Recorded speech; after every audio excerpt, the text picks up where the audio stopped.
జై శ్రీ మాతాజీ. సహజ యోగ ప్రధాత్రి పరమ పూజ్య శ్రీ మాతాజీ నిర్మలాదేవి గారు తెలియచేసిన మరొక సందేశాన్ని మనం తెలుసుకుందాము.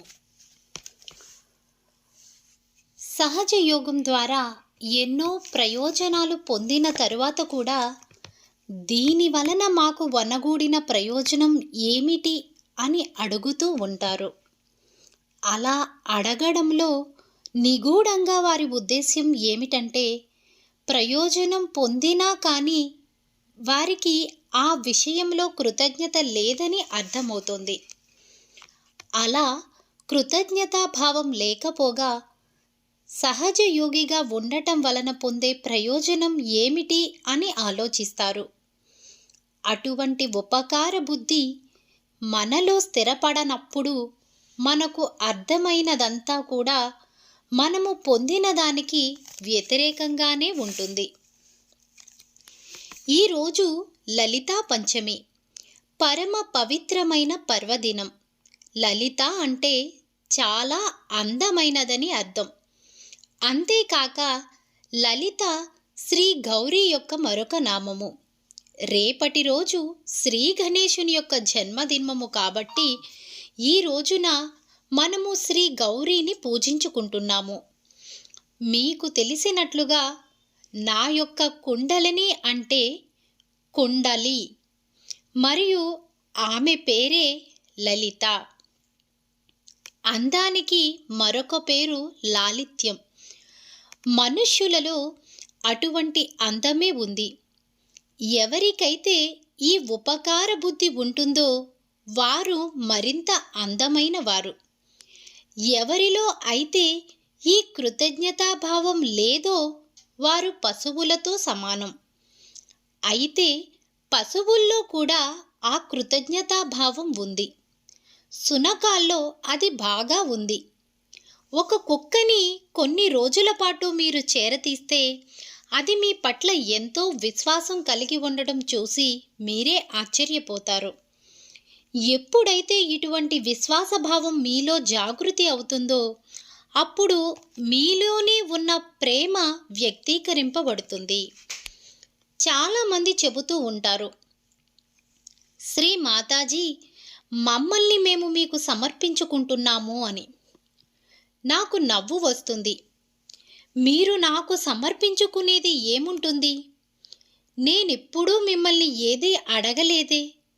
నేను ఇక్కడ ఉన్నది కేవలం మీకు ఇవ్వడం కోసమే, కానీ దానిలో నా ప్రమేయం ఏమీ లేదు. కానీ మీరు అటువంటి కృతజ్ఞతా భావాన్ని మీలో కలిగి ఉన్నారా లేదా అనే విషయాన్ని భగవంతుడు గమనిస్తూ ఉంటాడు. మీలో అటువంటి కృతజ్ఞతాభావం లేనప్పుడు మీ గురించి భగవంతునికి నేను ఏమి సిఫార్సు చేసినా ఆయన పట్టించుకోడు. అందుచేతనే చాలామంది ఆత్మ సాక్షాత్కారం పొందినప్పటికీ వారు ఎక్కడ ఉన్నవారు అక్కడే ఉండిపోయారు. వారి నడతలో మార్పు లేదు. అందుచేత ఆ కృతజ్ఞతాభావం మీలో జాగృతి చెంది ఉండటం చాలా ముఖ్యం. ఆ భావన లేకపోతే అది చూడడానికి చాలా అసహ్యంగా ఉంటుంది. సౌందర్యం అక్కడితో సమాప్తమవుతుంది. ఆత్మ సాక్షాత్కారం పొందిన తరువాత కృతజ్ఞతాభావం లేకపోయినట్లయితే మీరు ఆ లాలిత్యాన్ని, సౌందర్యాన్ని సాధించలేరు. అందుచేత ఈ కృతజ్ఞతాభావం అనేది చాలా ముఖ్యమైనది. ఘోరమైన విషయం ఏమిటంటే, కొంతమంది వారిలో ఉన్న లాలిత్యాన్ని వారు గుర్తించకుండా వారికున్న వికారమైన భావనలతోనే వారు రాజీపడి జీవిస్తుంటారు. ఇలాగా అందవికారమైన భావనలతో జీవించడమే వారు గొప్పగా అనుకుంటారు. మీరు జన్మించినప్పటి నుండి జరిగిన వాస్తవాన్ని మీరు గమనించండి. భగవంతుడు మీకోసం ఏమేమి చేశాడో చూడండి. జంతువు నుండి భగవంతుడు మిమ్మల్ని సృష్టించాడు. మన కోసమే ఈ సృష్టి మొత్తం ఎంతో మనోహరంగా, ఎంతో అందంగా మరియు ఎంతో క్రమబద్ధంగా తీర్చిదిద్దబడింది. అందుకు మనం ఎంతో కృతజ్ఞతాభావం కలిగి ఉండాలి. ఈ విషయాన్ని మనము ఎంతో తేలికగా తీసుకుంటాము. మనకేదో ఇవన్నీ రావలసి ఉన్నాయన్నట్లుగా ఇవన్నీ పొందటం మన హక్కుగా భావిస్తూ ఉంటాము. మనిషి ఎప్పుడైతే ఇలాంటి అసత్యమైన భావనలతో జీవిస్తాడో అప్పుడు అతనిలోని మురికిని అతను చూడలేడు. సత్యము ఏమిటో అతనికి కనపడదు. సత్యమేమిటంటే మీలో ఉన్న మాలిన్యాలతోనే మీరు జీవిస్తున్నారు. మనిషి ఈ విషయాన్ని అర్థం చేసుకోలేకపోతున్నాడు. ఎందుచేతనంటే అతను ఒక కబోది. అలాగా గుడ్డివాడుగా ఉండటం గొప్పతనమనుకుని రాజీ పడిపోతున్నాడు. వీటిని మనము ఆవహించిన భూతాలు లేక కష్టాలు లేక మరేమైనా అనుకోండి. సహజ యోగులందరూ వారిలో ఉన్న ఈ మురికిని వదుల్చుకునే అలవాటును చేసుకోవాలి.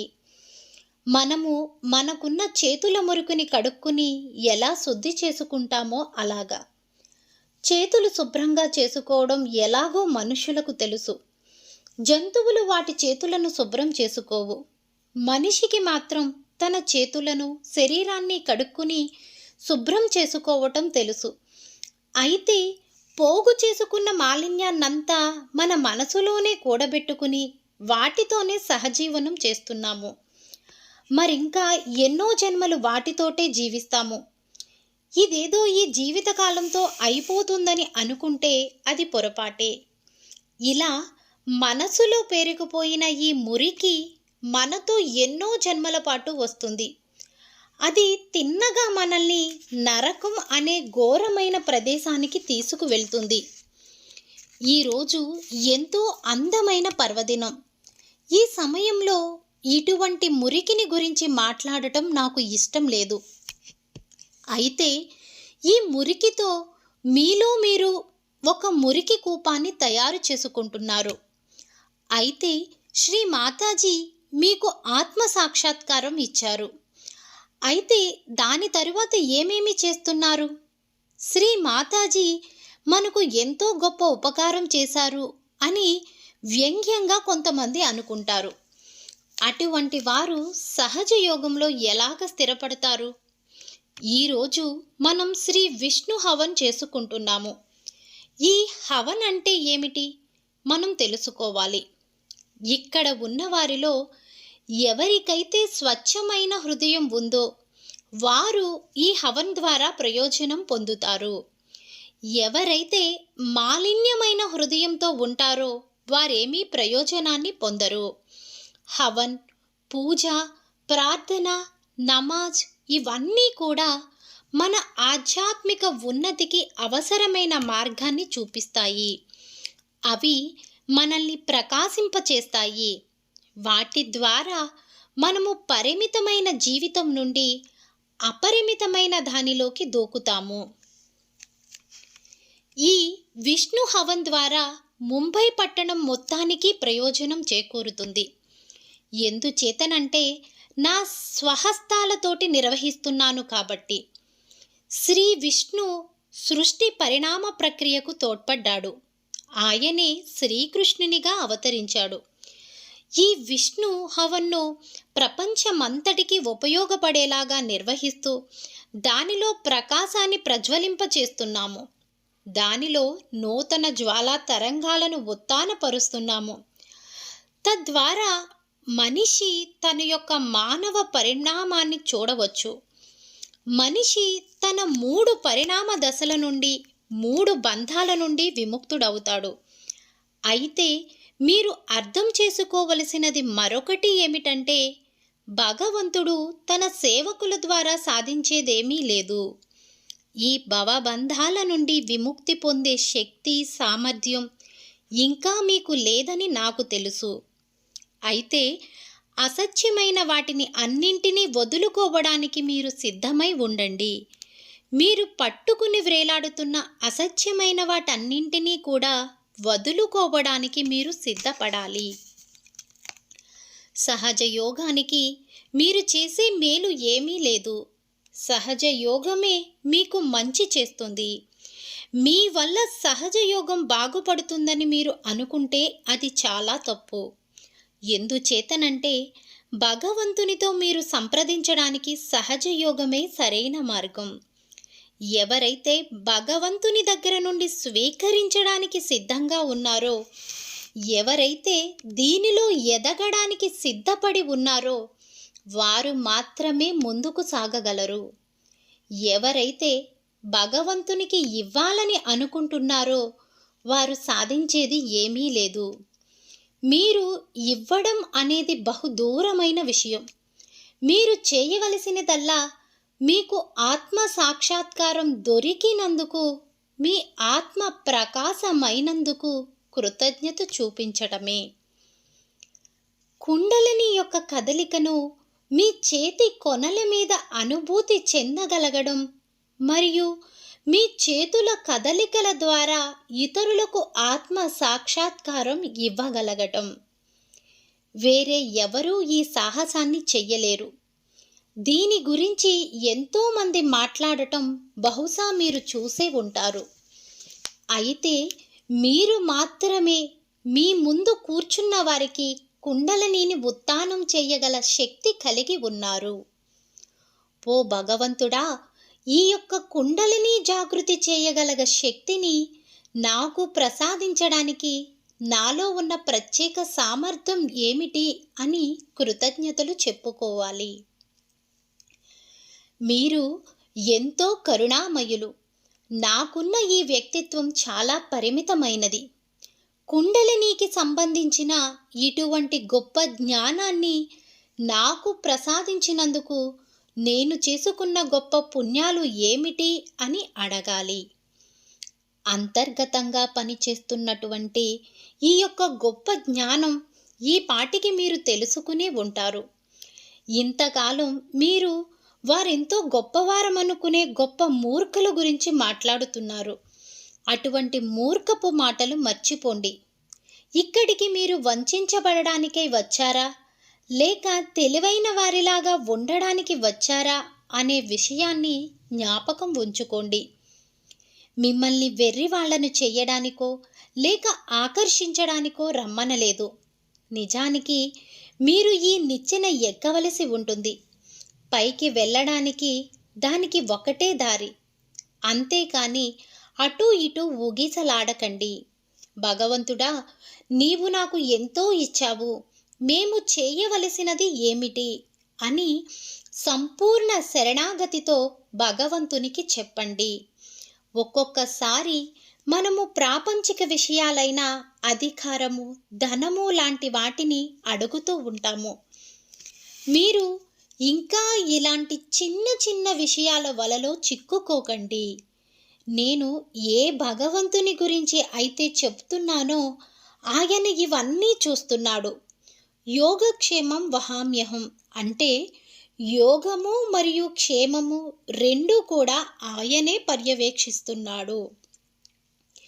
ఈ ప్రపంచంలో ఆయనను మించినదేమీ లేదు. ఈ ప్రపంచంలో భగవంతునితో పోల్చదగినది ఏమీ లేదు.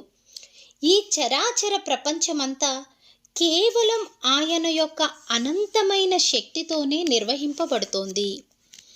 ఆ అనంతమైన శక్తిలో మీరు నిండా మునిగిన తరువాత, ఆ అమృత ధారను చవి చూసిన తరువాత ఇంకా మీరు ఆ స్నానాలు చేసినే నీటినే త్రాగాలనుకుంటున్నారా? ఆయన మీకు ప్రసాదించే అనంత ఆశీర్వచనాల గురించి మీకు తెలియదు. ఎందుచేతనంటే ఇంకా మీరు సాధారణమైన నీటి ఒడ్డునే మునిగి తేలుతున్నారు. ఈరోజు ఈ విష్ణు హవన్ కేవలం మీ యొక్క ఉత్థానం కోసమే నిర్వహించబడుతోందని తెలుసుకోండి. నాకేమీ అవసరం లేదు. ఈ హవన్ ద్వారా వచ్చే వైబ్రేషన్స్ ముంబై పట్టణాన్నే కాదు, శ్రీ విష్ణువు యొక్క సృష్టినంతా కూడా వెలుగుతో నింపుతుంది. ఈ విషయాన్ని మీరు అర్థం చేసుకోవాలి. ఈరోజు బహుశా ఇక్కడ మీరు ఒక 10 మంది ఉండవచ్చు. అయితే మీరంతా మీ పూర్తి చిత్తంతో ఇక్కడ నిమగ్నులవ్వండి. అటూ ఇటూ చూడకండి. మీ చిత్తంలోనికి ఎవరైనా వస్తే మీ చిత్తం అటువైపుగా వెళ్ళిపోతుంది. అందుచేత మీ చిత్తాన్ని ఇక్కడే ఉంచుకోండి. మీరు సంపూర్ణ శరణాగతులవ్వండి. మీరు దాన్ని కోరుకున్నప్పుడే అది జరుగుతుంది. మీరు అడగకపోయినట్లయితే అది జరగదు. కేవలం నేను చేయదలిచినంత మాత్రాన ఏమీ జరగదు. అవతారాలు తీసుకోవడం కూడా కేవలం మానవుల ప్రార్థనల వలననే జరిగింది. కేవలం మానవుల కోరికల మేరకే అవతారాలు ఎత్తడం జరిగింది. లేకపోతే అది జరిగి ఉండేది కాదు. అయితే ఈ అవతారాల కోసం ప్రార్థించే మానవులలో పరిపూర్ణత లేదు. ఎందుచేత? మీ యొక్క చిత్తాన్ని పరిపూర్ణంగా ఇక్కడే ఉంచండి.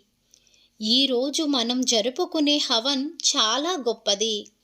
ఈ హవన్ వలన ఎంతో మంచి జరుగుతుంది. లండన్లో కూడా హవన్ నిర్వర్తించిన దగ్గర నుంచి దాని తరువాత అక్కడ ఎంతో మార్పు వచ్చింది. వాతావరణం మారిపోయింది. మీరు వాతావరణాన్ని మార్చవలసిన అవసరం ఉంది. హవన్ ద్వారా వాతావరణాన్ని జాగృతిపరచవచ్చు. ఒక్కొక్కసారి నా శరీరం ద్వారా వెలువడే చైతన్య తరంగాలు వాతావరణంలోకి వెళ్ళలేవు. వాతావరణం వాటిని గ్రహించుకోలేదు. మీరందరూ కూడా జాగృతం చేయబడి నాలోని వైబ్రేషన్స్ను మీలోనికి గ్రహించుకోవాలి. సంపూర్ణమైన భక్తితో వాటిని ఆహ్వానించండి. ఆ వైబ్రేషన్స్ మీ చెంతకు చేరినప్పుడు, అవి జాగృతి అయినప్పుడు వాటిని మీరు గ్రహించుకోండి. మీరు ఈ హవన్కి సమర్పించుకోవటానికి ఏర్పాటు చేసిన వస్తువులన్నీ మీ యొక్క కృతజ్ఞతాభావాన్ని వ్యక్తపరుచుకోవడానికే. మీరు మాకు ఎంతో సహాయం చేశారు. అవన్నీ మేము భగవంతునికి సమర్పిస్తున్నాము. ఇక్కడ అర్పిస్తున్న ఈ సమిధలు మీరు ఇచ్చినవే. వాటిని మీకే సమర్పించుకుని మా కృతజ్ఞతలు తెలుపుకుంటున్నాము. హవన్లోని అంతరార్థం ఇదే. మీలో పేరుకుపోయిన ఆ మాలిన్యాన్నంతా ఈ హవన్ జ్వాలలో ఆహుతి చేయండి. అటువంటి భావనతో ఇక్కడున్న వస్తువులను మీరు హవన్లో అర్పించినప్పుడు ఆ అగ్ని మిమ్మల్ని పరిశుద్ధపరుస్తుంది. అదంత కష్టమైన పనేమీ కాదు. అన్నీ పర్యవేక్షించడానికి, అన్నీ తెలుసుకోవడానికి నేను ఇక్కడ మీతో పాటు ఉన్నాను. ఒక తల్లిలాగా ఒక్కొక్కసారి మీకు అన్నీ వివరిస్తూ ఉంటాను. ఒక్కొక్కసారి మిమ్మల్ని మందలిస్తాను. ఒక్కొక్కసారి మిమ్మల్ని ప్రేమిస్తాను. తల్లి ఏమి చెప్పినా, ఎలా చెప్పినా అది తమ బాగు కోసమేనని పిల్లలు అర్థం చేసుకోవాలి. ఇదొక పెద్ద వరంగా మీరు భావించాలి. దానికి మీరు రుణపడి ఉండాలి. వీటన్నింటి వెనకాల మీ మాతాజీ ప్రేమ మాత్రమే ఉందనే విషయాన్ని మీరు గ్రహించుకోవలసి ఉంది. సహజ యోగం మీకోసం కాదు. ఎందుచేతనంటే నేను చేసేదంతా ప్రేమను చూపించడానికే. మీరు ఒకరిలో ఒకరు ఈ ప్రేమనే చూడాలి. అయితే మిమ్మల్ని మీరు పూర్తిగా శుభ్రపరచుకోనట్లయితే మిమ్మల్ని మీరు ఇతరుల దర్పణంలో చూసుకోలేరు. అప్పటి వరకు మిమ్మల్ని మీరు తెలుసుకోలేరు. ఆ ప్రేమను మీరు గుర్తించలేరు. మీ యొక్క ఛిద్రమైన ప్రతిబింబాన్ని ఇతరులలో చూసుకుని వారి ముఖమే అలా ఉందని భ్రమపడతారు. ఈ హవన్ ద్వారా మీ హృదయాలన్నీ కూడా పరిశుభ్రపడ్డాయని, మన ఉన్నతికి అది ఉపయోగపడుతుందని నేను ఆశిస్తున్నాను. అలాగా ఈ అనంతమైన స్థితిలో విశ్రమించండి. అప్పుడు అదెలా ఉంటుందంటే అక్కడ నుండి తిరిగి రావాలని అనిపించదు. ఈరోజు చాలా పవిత్రమైన రోజు. శ్రీ గణేశుని గురించి ఎంతో తెలుసుకోవలసిన అవసరం ఉంది. శ్రీ గణేశునికి తన తల్లి తప్ప మిగతా ఏమీ తెలియదు. అందుచేతనే ఆయన అత్యున్నతమైన స్థానంలో ఉన్నాడు. తన తల్లి పట్ల సంపూర్ణ శరణాగతితో ఉంటాడు. ఆయన తల్లి ఎప్పుడూ ఆయనను మందలించదు. ఆయన తల్లి ఆయనకెప్పుడూ ఇవన్నీ చెప్పలేదని అనుకుంటున్నారా? అందుచేత మనం జ్ఞాపకం ఉంచుకోవలసినదేమిటంటే, శ్రీ గణేశుడే ఈ బాధ్యత అంతా తన శిరస్సుపై వేసుకుని ఈ హవన్ని పూర్తి చేశాడు. ఈ హవన్లో పూర్తిగా నిమగ్నమవ్వండి. అనవసరమైన సంశయాలేవి పెట్టుకోకండి. ఈ హవన్ మీ అందరికీ శుభాన్ని చేకూరుస్తుంది. మీ అందరికీ అనంత ఆశీర్వచనాలు. జై శ్రీ మాతాజీ. జై శ్రీ మాతాజీ. జై Shri Mataji. Subscribe to my channel and press the bell icon.